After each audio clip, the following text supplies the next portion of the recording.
On this week's episode of Devil's Trap Podcast, everyone's flipping switches. And eating pie. Let's do this.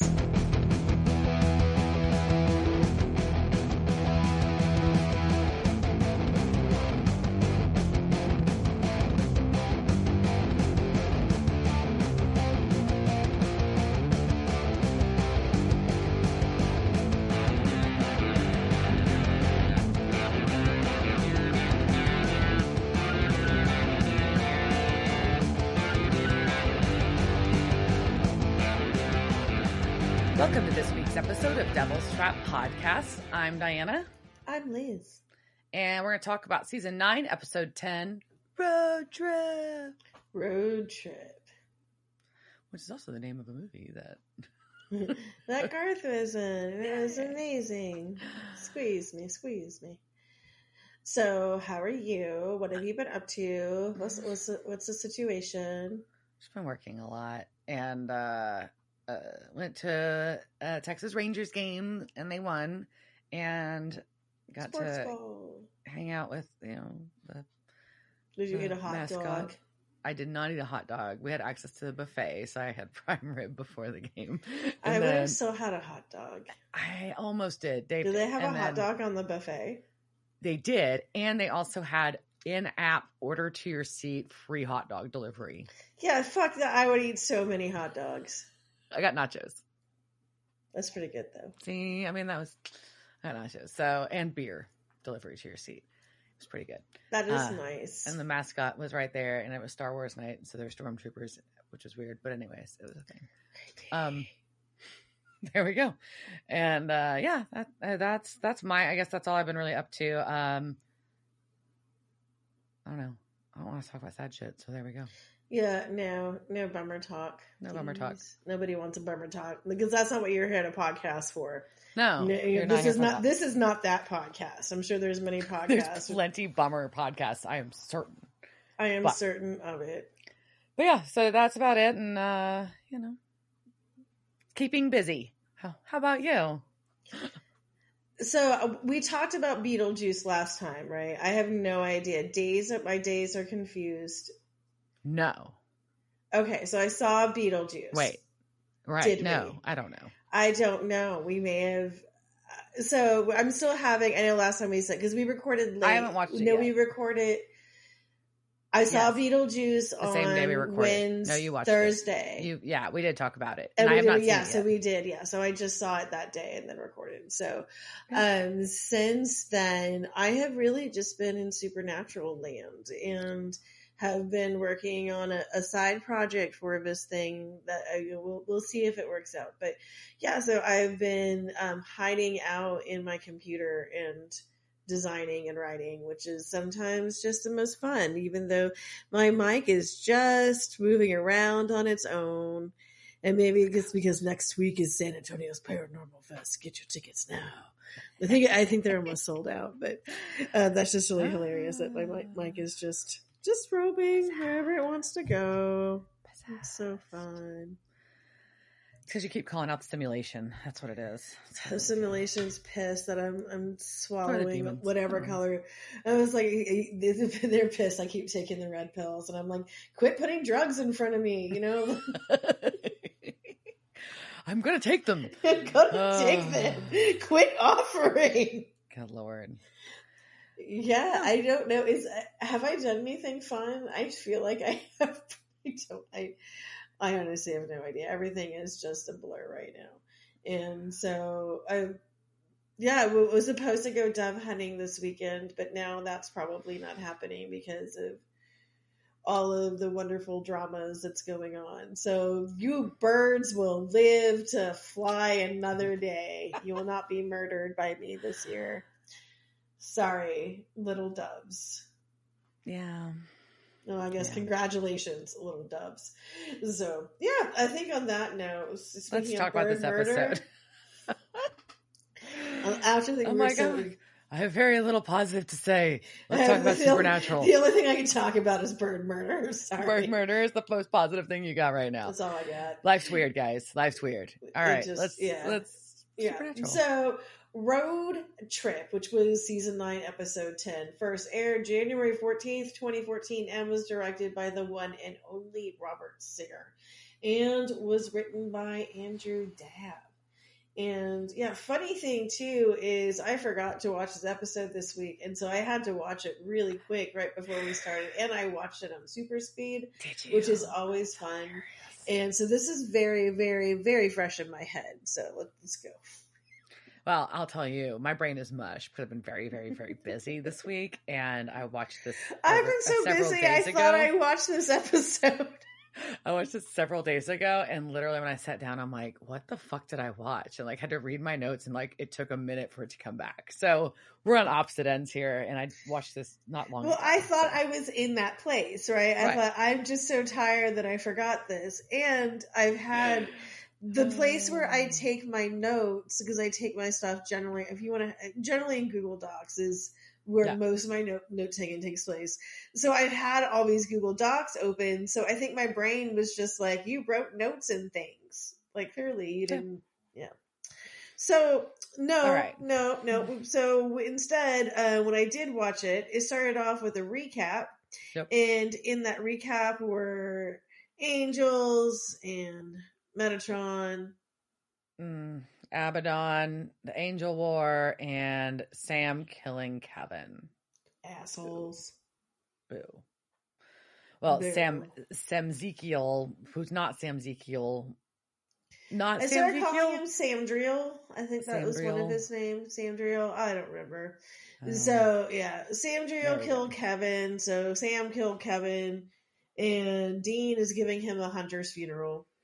He is. And we've got Bob Seger in the Silver Bullet Band playing the famous final scene while Dean does this funeral. And he's just going through Kevin's things, and it sucks. And then he flips out and starts throwing things. Yeah, he finds Kevin's phone, and there's a pic of him with Linda fucking Tran and R.I.P. baby, Linda fucking Tran.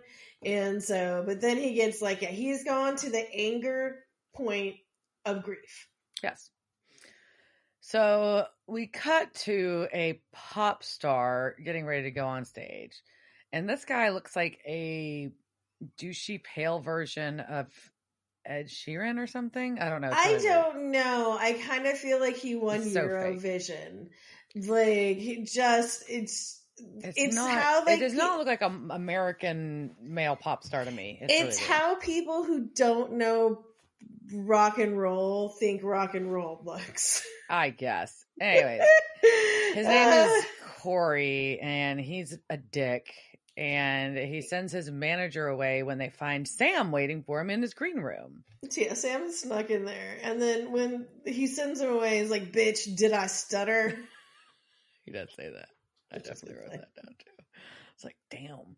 And it ends up this pop star Corey is actually Thaddeus, another angel, because he was like, I might as well be a god on earth, kind of an attitude about being a pop star. The arena's bonkers, which just grossed me out about how people are about pop stars. And there's been all this talk about this lately in media about how pop stars are treated, and it's weird and I don't get it, but that's okay. Anyways, you're just thinking about that now? No, it was just, but I'm just saying, trust me. I mean, I have to, in my line of work, I have to hire security for not big pop stars, on the reg. It's bizarre. But anyways, people are strange, and highly recommend reading / watching American Gods for ideas about that. So anyways, this weird Corey who's got a lot of songs about baby songs and groupies, and he's a dick, and he's Thaddeus, and we also found out that he was a prison guard, and not to say he was a really bad prison guard. He was a dick prison guard to Gadreel and Gadriel's partner, or not his friend, lover / not, I don't know, but I don't know if that was just a homophobic slur or if that was just him being a dude. But Abner also Again, guys, it's been a busy week. So just like cursory looking up of Abner. Abner was like in the David and Goliath stories and had some things in there, but that was maybe where Abner comes from. But anyways, I couldn't really find anything on them, and I didn't look at Thaddeus because gross. I didn't care about him. Yeah, fuck Thaddeus. Thaddeus is a dick and tries to be all cool guy to Gadreel, and then Gadriel's like, nah, we ain't friends, and stabs Thaddeus. He stabs him, and then Padalecki does some very heavy nostril breathing. Of course he does. He does. His acting chops. Yeah. Sorry, I'm not giving you shit. It was really good. Anyways, so Cass then we go back to the bunker, and Cass shows up, and he is all suited up. Yeah, he's got his suit back. He's got his trench coat on, and Dean called him. Dean is packing a bag, and he and Cass immediately knows something's wrong because the room's all torn up and asks. So Dean tells Castiel what happened, and Dean's like, "We have to find Sam Gadreel because he's finally Samdriel, whatever he is. Yeah, he's finally telling someone the truth." Yes. Yeah. And so, how long? It's episode 10. Yeah, took a minute. Yeah. And so, and Dean's like, we got to kill him.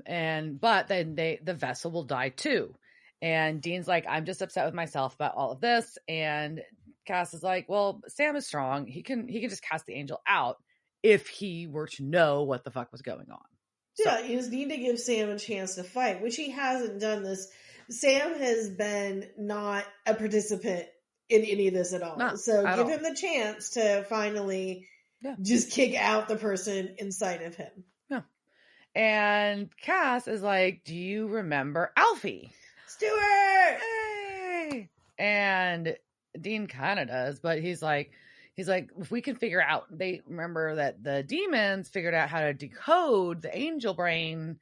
So we got to go talk to Crowley and see if we can do that to Samdriel. Right? Right. So that's where they start. They start by going to Crowley. Because they want to know how to hack an angel. Yeah, and Crowley does not want human blood, and he also didn't know Kevin was dead. And so I find this very interesting when you think about all these things that come out in this episode that were happening around Crowley that he just had no idea because he was just locked up in the file cabinet, sitting there, right? Yeah. So I think that's a really interesting thing. Like it's like brought up in this episode, right? So I gotta go fill him in on everything. Yeah, he's got to get his exposition. So. God, that sounds awful. But then it's like you go down that mental like thing, like, okay, so if he like lives forever or whatever, then is it really not that long to him? I don't know. Anyways. It's just like a minute, but either way, and so they're kind of going back and forth, and Crowley is like, look, there's just more evidence that people in Dean's vicinity don't have a lot of lifespan. Well, so the Winchester's vicinity, right? Yeah. And honestly, he's not wrong. If it's not just Sam's pain of death. And Kevin said this before. He died. If I, whenever I trust you, I get screwed, and sometimes my eyes get burnt out. And I mean, this is why it's so hard not to love Crowley, right? It's just because he's not wrong, and we'll see as he goes through this thing, right? And so he offers to go into Sam's mind for a field trip. I hope it's to the bread factory. And he wants fresh air in exchange for cracking an angel. And he knows that Dean doesn't have a fucking plan B. So they need a vehicle to get going to go find him because Samdriel took the fucking Impala. He took Baby, and I was like, "Did we learn that episode?" And I just forgot. So, anyways, but yeah, Sam stole Baby. Yeah. The poor giant baby took Baby. Yeah, poor giant baby. So, next scene is Muffins the dog and her owner are watching Sam we see Dean carrying a gas can with Castiel and Crowley, because apparently Castiel did have a car and it stopped a few miles away and he didn't know why. Inexplicably, a few miles away, it just stalled. Don't know why. Because it was out of fucking gas. And it is a beautiful, stunning 1973 Lincoln Continental 2-door. It is amazing, and I would drive this car. Crowley asked him if he is a pimp, and there is a reason. Yeah, I mean, it's a fucking boat. It's the size of this fucking house. And they all get in it, and they're driving, and Dean makes both of them sit in the back. Well, and they also, like, Cass and Crowley are really flirting with each other, like, hardcore. It's just like, back and forth, just meow, meow. And I think they're kind of maybe fighting over Dean. I'm not sure. But, so then, yeah, they have to get into the back of the car, where what we find out... Car's airbagged. Dean's flipping switches. So cool. Well, the thing is, like, he had to do it, right? He had to turn it to make that happen, and he just couldn't resist it. He was like, fine, I gotta touch switches. it. There's like a bank of... For the car to do that, there's a minimum of 4 switches on the bank, which is next to the dash. And he was hitting those, and that is fucking rad. Yeah, that is fun. So, and also it's playing some hip-hop. Did you get the... I forgot who was playing. So, anyways, you go from that to a bar that I would hang out in. Yeah, a little, like, just not divey, but just quiet, chill bar. It looks like a divey honky tonk. Yeah. And Metatron is sitting at the bar and drinking something in a martini glass. And Sam Gadreel arrives. And he's getting served by this bartender. And the bartender is the original vessel for Ezekiel. He is. So easy on the eyes. And yeah. Sam's got tablets. Metatron, like ecstasy? priest. No. No. No, not those kind. No, okay. Sorry. So he's got the tablets from Kevin for Metatron. And Metatron's like, awesome. I want to know what the fucking report is. And Sam Gadreel's like, yeah, killing Thaddeus was easy. Killing Kevin, not so easy.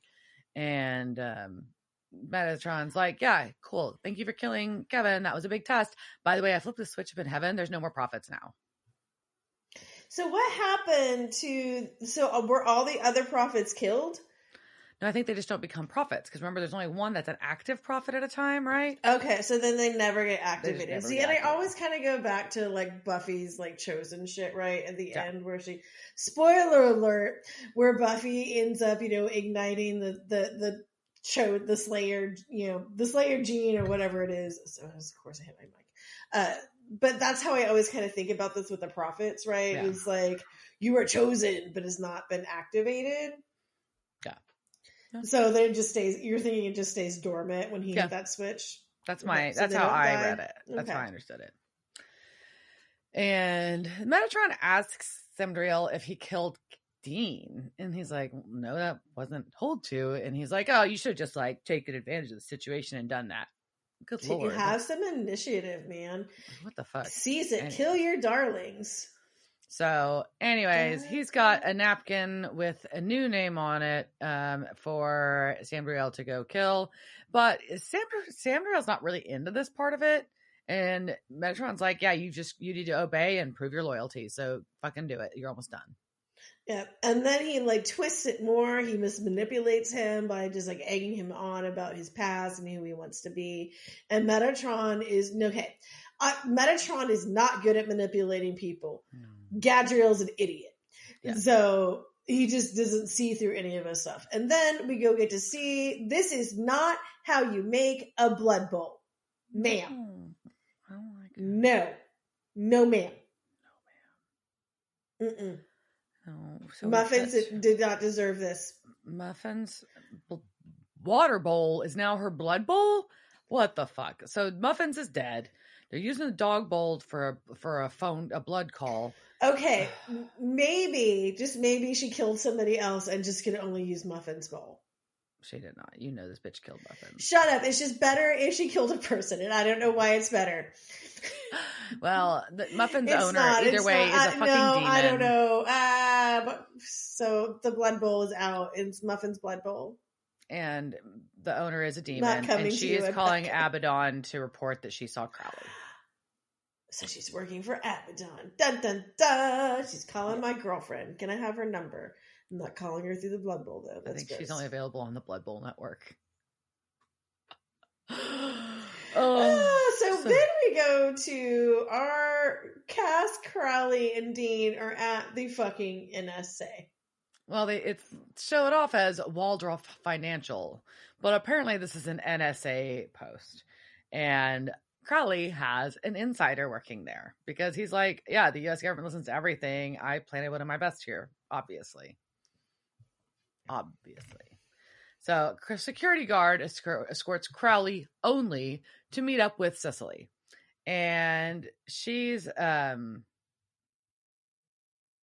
talking about how hot Castiel is, which is interesting, and fills Crowley in on what Castiel was up to during his human time and all that. But only Angel Cass is hot. Right. Human Cass is not. No. But Angel Cass, how he got his grace back is hot. Because when she's spilling this tea everywhere, she is like, okay. One, she has a satellite. Why does Cecily get a satellite? I really wish I had my own. We all know this, and I'm kind of mad that she's got one. But she's tuned into Angel Radio, and she's learned that Castiel is slitting fucking throats in order to get grace. Yeah, and how anyway, so this hoopty is from the angel that he slit the throat. This is Theo's car, basically. That's what we figured out. Yeah, so during this thing, she and Crowley are talking about they have to, but most of the demons actually haven't chosen sides. And she is annoyed in general because she is fucking sending buttloads of data to hell, and no one's doing their fucking job, and no one's doing shit with all this data she's mining. And she's doing her fucking job. There's a process. There's a reason the process is in place. So whoever down in hell is fucking up her process, that's on them. These ops are there for a reason. But most of the demons, like her, have not chosen a side in the Abaddon Crowley war. Except for the super aggro types, but the rest are really just waiting to see what happens. So, in that spirit, in this week on Stands, and I swear we're not sponsored by Stands. If you guys want to, we're not going to complain. But so there was a new release of the Supernatural Oracle, a Hunter's Deck and Guidebook, and it was written by Sarah Ellen, and it is a fun Oracle deck with all the characters and both human, demon, angel, not object, amulet, all those types of things. They all have possible cards. So I have this deck in front of me, and we're going to use this oracle to answer some questions. Remember, a medium told me that I had psychic abilities that I needed to do things with. I don't think this is what she meant, but we're going to see. So what we're going to do is we are going to let Diana ask the oracle cards a question, and then I will use Sarah's oracle guidebook to answer the question. All right. So first, okay, do you want to draw a card and then ask the question, or you want to? I don't know. I think I asked the question and then draw a card. Ask the question, right? So, first question: will Abaddon or Crowley rule hell? All right, so I'm going to shuffle these cards, and you tell me when to stop. Stop. All right. So I'm just pulling from the top of the deck, and what you have drawn is the Angel Blade. Ooh. And thankfully, the Angel Blade is hopefully in the front of this. Oh, your guidebook is not. It is alphabetically ordered. I do appreciate that. And this is actually the first one in the guidebook. Huh. And so, said to have been touched by God, angel blades are powerful weapons yielded by angels and later hunters, capable of killing their own kind. A long silver dagger with a triple edge, these blades could also be used to defeat demons, monsters, hellhounds, and Nephilim. They could even kill reapers. Thank goodness Castiel had one the night he went home with the rogue reaper, even if that wasn't what Dean meant when he asked whether he had protection. Although a weapon like the Angel Blade can be powerful leverage, it doesn't displace the importance of the person holding it. Skill, resourcefulness, determination, and purpose all give a competitive edge. Others may have been afforded more tools or opportunities than you, but that doesn't make them any more worthy. Outer securities can fade away, but your grit and perseverance remain. It's those internal weapons, ones nobody can take from you, that make you unstoppable. So I think we have a problem with your question, Diana. Yeah. And so I think a guess is, if, depending on whose side you're on, whoever side you are on, is who's going to win. So whose side are you on? Because that means they're going to have the internal strength to win. I mean, I'm going to go say Crowley. Okay. So that means that Mr. Crowley has got some internal strength inside of him. So now that we know how these oracle decks are we going to keep our second question the same? Are we changing the question? Yeah. Dun, dun, dun. Does it need to be about me then? Man. Maybe it can be about you. Yeah. Or you just have to be very specific. What was the second question you had? I was going to ask will there be future seasons of Supernatural? Okay, I think we can ask that. Let's see what happens. Let's just see. Let's see what that tells us. All right, so will there be Or more? say, not even seasons, say future iterations of Supernatural. Will there be future iterations of Supernatural? Tell me when to stop shuffling these cards. Now. All right. Let's see what our answer is. I say, without looking at it, that if it is a Winchester, then that means yes. Oh, it's a Castiel. I don't know what that means. So It is a Castiel. So will there be future episodes of Supernatural? Looking up, C is for Castiel. And I think I'm probably going to skip a lot of the descriptions because I think we all know who he is. Let's see. Aspect, path, blah, blah, blah.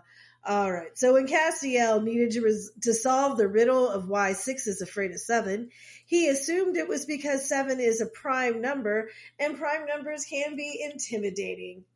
Mm-hmm. Thankfully, Sam came to the rescue on that one. Change can be intimidating too, but remember that fear is merely false evidence appearing real. Take that first brave step and your feet will land right where they should. So I think if somebody takes that step to make Supernatural then it'll happen but again, but they've got to be good intent. Nobody can do it for evil. Okay, nobody make new Supernatural for evil. Is that possible? I don't know. People have agendas. Don't trust anybody. All right. I think we're going to ask one more thing of the Oracle, and I think it's going to be, I think we're just going to see how Diana's just going to, this is a general reading for Diana. Just to be a general reading. Yeah. General reading. Diana's future. What's happening for Diana? And what is Diana's future? Oh. You have to tell me to stop. No. Okay. Your future is Mr. Dean Winchester. Ooh. No one's mad at that. I don't know what that means. Like, does that mean she's doing Dean Winchester? I'm slightly terrified. Let's see. Am I going to die? Yeah, am I going to bang Dean? No, I'm just kidding. So, life is full of unknowns, and we're so used to immediate answers that we sometimes disregard the lessons to be learned during the period of discovery. Embrace your inquisitive hunter side. Leave no stone unturned, and don't forget the pie. Okay, that's Diana's future. My future. Pie. Which I think we're all down with. I'm kind of jealous of your pie. future. I mean, I don't know. Fucking pie really bad. I've got like that apple pie candle behind me I may eat. Don't eat the candle. After I hit my mic again. I'm sorry, guys. I'm just a muppet right now. So again, that was from the Supernatural Oracle, a hunter's deck and guidebook. If you want to get your own copy, I know I got mine from Stan's. I think they may be available elsewhere. But that was fun. It's a fun deck. Support the family, and it's officially licensed too. which I think is interesting. And I want to know all about that process. So, Sarah, Ellen, if you want to tell us how you got your merch, I'm sure that's fascinating itself. Anyways, okay. So Oracle is done. And now we're back to my lovely Crowley, who can't get out of his sexy cuffs. Yeah, he can't. And Cecily is going to be so helpful and also find the Impala for them. Which apparently just ran a red light. They, quote, phallus on wheels, ran a red light in Pennsylvania. And then the three amigos ride again. And in the meantime, we've got Sam Driel has arrived in Somerset, Pennsylvania in the Impala and sees a man gardening in the front yard. This is Abner. This is Abner in his vessel, which is Alexander. And he has a little circus tent, and it's amazing. This little child is living her best life until her dad dies, whatever. But I mean, she got to live in she got a little circus tent. That's amazing. I wonder if she has a little tightrope. I don't know. I mean, I don't know if this girl's the way they describe how this is played out. This is not great. Either way, we've got she's not going to live a good life. Therapy is going to be pretty big. Very Those expensive. Bills are going to be very expensive. So, yeah. Anyways, because he's like, come back. He's like, oh my gosh, so good to see you, Gadreel. But can you come back in a little bit because when my wife and my kid are going to the movies. So he does. And Abner is like, yeah, I do customer support in computers. It's like answering prayers, but they pay you for it. And I thought that was hilarious. And that is not what customer service is at all. But okay, so he thinks that's great, not hell, but okay. But he's like, yeah, I was a crappy angel. I abandoned my post and I spent 700 years locked up. And Samuel's like, hey, by the way, I just fucking killed Thaddeus, that dick. And Abner's like, maybe you shouldn't have, this is our second chance. Just don't go around killing people. Yeah, I don't know. This is our second chance. I'm fucking happy. My vessel was an abusive asshole. But I, Abner, love my fucking family and they love me. I might not be a wise man, but the key to happiness is getting what you want and never letting it go. And there's always a price and it's always worth paying. I don't know. It's a bunch of platitudes. But either way. But it's the wrong thing to be saying to Gadreel at this point because basically you're giving him carte blanche to kill your ass. Yeah, you are. You're basically giving him an excuse to do it. But it's actually kind of it's almost like kind of like an interesting... I liked hearing this perspective of an angel that fell because everybody else is like freaking the fuck out. Abner's like, this is fucking rad. I was fucked. Well, yeah, he was like, I was in prison and for 700 years, and now I've got a little girl with a circus tent.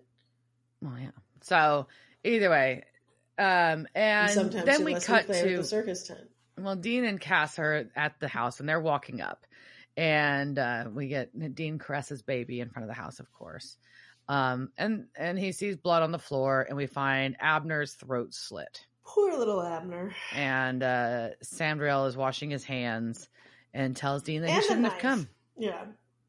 And he knows Dean's there. And Dean's just like, dude, you can't just kill my friend and kidnap my brother.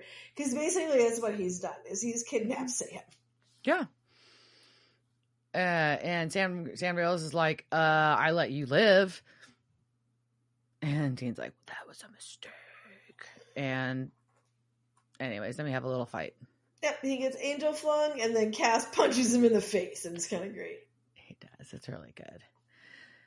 We go back to the NSA. At the NSA, Abaddon is like, hey, Cecily, time to report in. Are you telling me that you helped Crowley?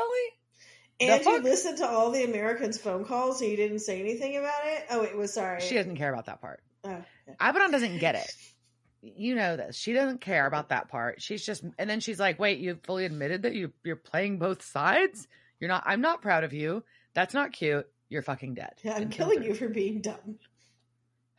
So, Dean and Cass have Sam Driel tied up in this weird space that's kind of like an abandoned warehouse in a weird dentist chair that has like a chin strap. and a lot of leather sigils. And they're it is really just into that chin strap. That was what they used on Meg, and yeah. like at least, but it just I don't understand what the point of this fucking chin strap is because he they can don't move his talk, head, right? but Like, they don't want him to do this because they're going to drill into but his it's fucking loose head. enough so he can talk. I don't know, but I they know, were it just doesn't like, make "This sense. is a chair we're going to use," but. In Sam's head, Sam Jarrell says Crowley is in chains too, and that's hilarious and also sexy. And then Sam Jarrell threatens Sam, but Sam is locked away in this dream that I think is amazing, and I want to see the episode where there's a case of ghouls and cheerleaders. It's a psychobilly song. It is. That is definitely that actually literally is a psychobilly song. It's a psychobilly song. that is literally a necromantic song. Ghouls and cheerleaders. A case of ghouls and cheerleaders. Yes. Yeah, I already had another. That's my next psychobilly album joke in here, but it's not up yet. It's just it came early. So like my date. No. All right. So Dean is also then just like, what's up, man? Why are you doing this? Yeah, it's like y'all were supposed to be. You said you were one of the good guys, and anyway, so Crowley's like, man, we're gonna get this nail thing and just push it in your brain. And he pegs Sam's brain. Ew! Don't say that. He skull fucked him. That was That's upsetting. Well, you told I wouldn't have said skull fucked if you hadn't said pegging was upsetting. Penetrated his brain through his temple, and then he's adding another in the forehead. Then he goes to the other temple, and there's a lot of Sam Jarrell screaming, and there's blood and these giant nail things that he's pushing into his skull, and I don't like it. It's very distressing. So Dean and Cass go into a corner to comfort each other because they're like, "Fuck this!" Because nobody wants to. Everyone wants to be distracted from a demon shoving needles into his brother's brain. Yeah, it's fucked. Yeah. And Dean apologizes for kicking Cass out of the bunker and how he got played.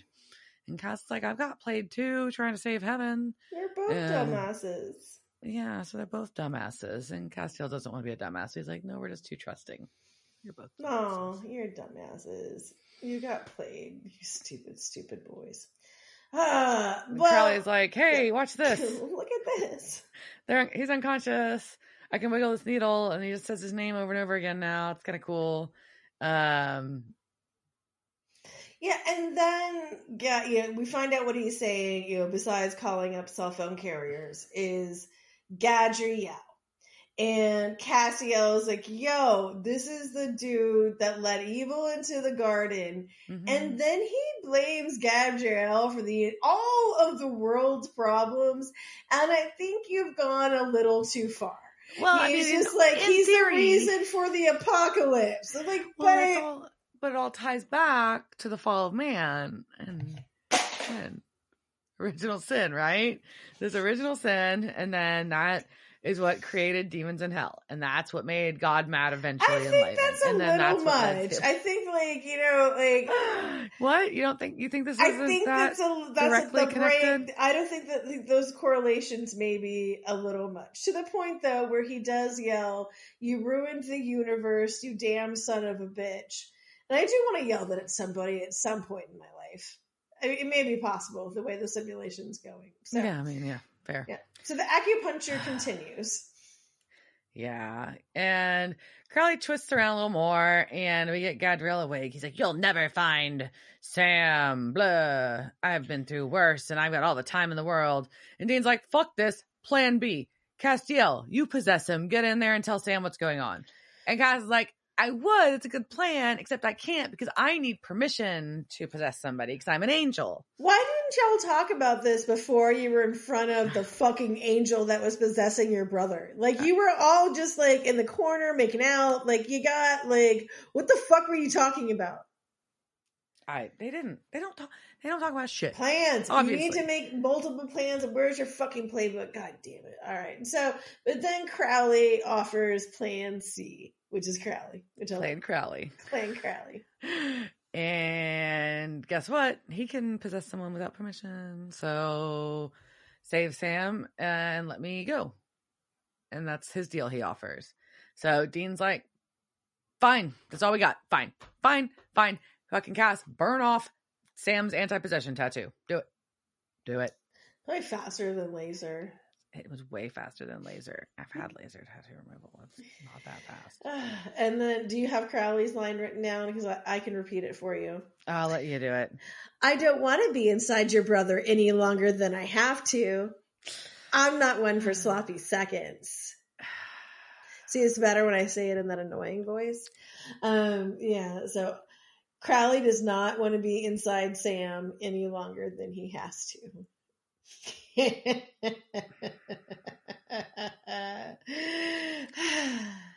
Dean tells Crowley their, for lack of a better word, safe word, so that Sam knows that this is the drop everything and run.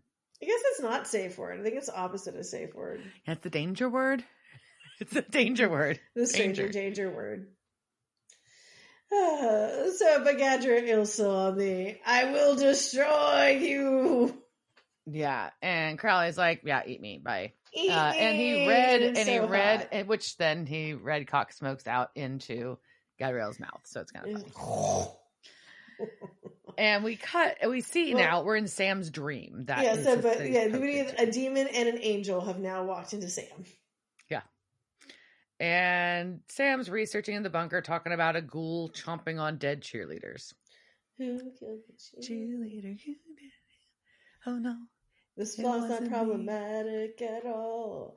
So he's just working this case. Yeah, he's just working the case. And Crowley shows up and he says the word. And Sam's like, what the fuck are you doing? Are you afraid to say it 3 times? Like you say 3 times, you end up in Poughkeepsie? Yeah, I don't want to say it. Poughkeepsie. Oh, it's weird. It's a weird word choice. I guess that's why. Yeah, you definitely need kind of the spit guard on your mic. So Crowley says Poughkeepsie, and it doesn't work. So instead, he has an alternate solution. And he's like, Dean sent me. You're possessed by an angel. This is packed away in your own mind, and I'm here to break you out. Let's fucking go. And he shoots him. And Sam's like, seriously? And Crowley says, let's do this the fun way. And that's when he gets to shoot him. Yeah. And obviously Sam's not hurt because this is in his fucking head. So that's how he's convinced. And then Crowley says something that's interesting. And I think it's a lore thing that we've had before on here. That when you are in possession, that you always can see what is happening. Even if he's just not remembering. So you can always pull upsetting. Out. Considering all the shit that, well, not only Gadreel did, but thinking if you were possessed by a demon. Doing real bad shit. Yeah. Awful. So, yeah. So he's packed away. So he's not really seeing this, but if he thinks about it, he has seen everything and he's witnessed it all and he can remember it. So Crowley forces Sam to think and remember. And Sam does, and he remembers killing Kevin. Oh no! And then he tells him he's basically becomes Sam's best motherfucking cheerleader. Mm-hmm. And as he's yelling at him to take control, Sam, blow it up. Yeah, blow it up and cast that punk ass holy roller out. Amen. So you cast that punk ass holy roller out, but Gadreel was here, back as his hot bartender vessel. Oh my god, you know how much tips that dude would get? Like, he would do well. I know you're a real person, sir. Yeah, and Gadriel's like, "What? This isn't gonna work. What do you think is gonna happen here?" And Crowley just punches him. I'm gonna be a hero. Hero. And Gadreel fights back. They get a little fight and blah, blah, blah. So Crowley and the Gadreel vessel are fighting and Sam jumps in and gets thrown too. And anyways, Crowley's just like, Sam, you just have to cast him fucking out. You just have to fucking cast him out. And so Sam gets on top of Gadreel. Yeah. So, sorry. Take your shirt off. That just happens in these fights. Who's got a hose? Anyways, and then he's would you like to jump in with Stella? No. Get the hell out. And we get a white blue flash of light and it flies out of Sam's mouth. Yeah, yeah. So Sam pukes out Gadreel and just like, whoa! And just like anti-reverse cock smokes. And Is this like a so, bad angel hairball? kind of. That's just at the moment a cat jumps up. That's So, really funny. yeah. Well, All right. So then we go back to our favorite bar. yeah, where Metatron is hanging out by himself. And now he's 5 glasses in. And he is upset because whoever is supposed to meet him is late. And we see our lights flicker and our glass breaks. And Gadreel is back in the old Gadreel. So once you say yes, I mean, and I know, like, no spoilers on whether or not this happens in futures, but at this point, though, like, would Gadriel just be like, "Cool, come back"? I don't know. Not Gadriel, but said, Gadriel's bartender's name, who I can't remember. The vessel body. Yeah. He's just like, yes. I mean, so is he like talking in his head and is like, I'm an angel, let me in? He's like, yes. I don't know. It's very weird. It is weird. But Gadriel had Winchester trouble. He did. So back in the fucking warehouse or whatever, Red Cock smokes out of Sam into Crowley. So Crowley got out too. So Crowley kept his word and did not keep possession of Sam. See? And Dean and Cass are pulling all the nails and needles and unbinding Sam. Ugh, that has to hurt too. Well, it's probably a relief when you get acupunctured. Does this feel good? It's like more than acupuncture. Yeah. Well, and then I mean, so how? I guess Cass heals those. I assume. Yeah, he does. He puts his hand on there and heals it. And what's happening in the meantime is a fucking black Lincoln pulls up with Abaddon. And it's not good. So Crowley is like, look, Dean asks him, he's like, are you a good guy? And Crowley's like, the goodest guy you got. And Dean's like, okay, next time we're square now. Next time we see each other, you're fucking dead. And Crowley's like, I love you too. And Dean, Sam, and Castiel are able to escape. Yeah. So Crowley has let them escape. And then he just slinks into his chair like he is the king of the world. But he is the king because he is the king of hell. Sure. And he sits, and Abaddon comes in with her 2 like demon henchmen, and she tells them, bring me his head. And they hesitate. He's like, yeah, see, they're only loyal to a point. You don't get this. This is not how this fucking works. I feel their pain. You might have like your whole like fucking, some idiots that like fucking follow you, but that's not really how this shit goes. Daddy's fucking home. And she's like, no, hell don't want you. Yeah, and he is just like, you don't know how to talk to the average demon, right? Right. So if you're going to campaign, this is how you can campaign, bitch. Everyone gets a virgin. All the intros you can eat. That's how you do this shit. Hearts and minds. And he calls her the world's angriest ginger, or Crowley's team, where everyone gets to say virgin and then the entrails. And he's like, yeah, henchmen, demons, go spread the fucking word. Go tell everybody. That's what you get if you are with me. Poof, I'm out. Yeah, so Crowley is now free. The campaign is on, and may it end in less bloodbath than the other end. Which I will say that we both commented, while we are not going to talk politics, we did both comment how amusing it is to have this campaign that Crowley has now formally announced taking place while we are facing our own campaign in the US right now. It was slightly amusing. I was like, it was like there was a debate this week. We've got them talking about hearts and minds and promising things to people. Fairly amusing. I was like, this is apropos timing, at least. Yeah, and honestly, probably would have rather watched this than any debates. So we go from this to we're back on a dock, right? Sitting on the dock of a bay, and Cass is healing fine. Yeah, and Sam is feeling better, but it's going to take some time, and that's what Cass is talking about. And But Sam is pissed at Dean. Dean lied again. Sam was ready to fucking die because he remembers everything now. He remembers, and we all remember back when after the trials, he was walking to death. He was like, no, Death, you're right. I'm fucking ready. This is what's the right thing to do at this time. I'm tapping out. I did what had to be done. I'm good. I'm done. And he says, I was willing to die and you let me be possessed by some psycho angel, which is the name of my next psychobilly album, which is what I was waiting to get